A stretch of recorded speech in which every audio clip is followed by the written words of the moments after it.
झिलमिलिया चुमकी लगा पनो तो कानी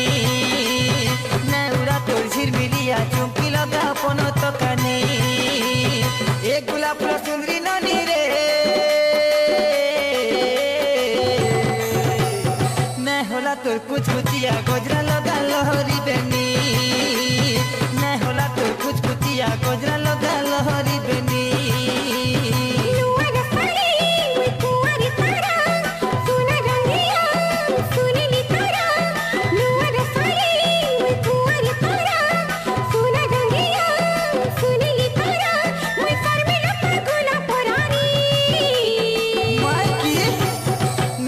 तोर झिलमिलिया चुमकी लगा पनो तो कानी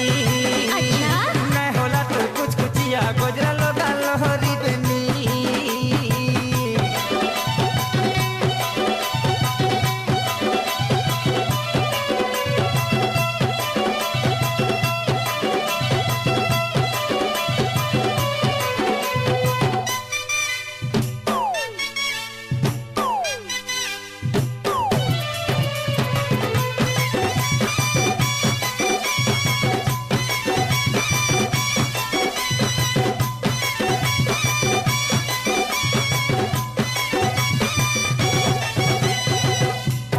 जानी तो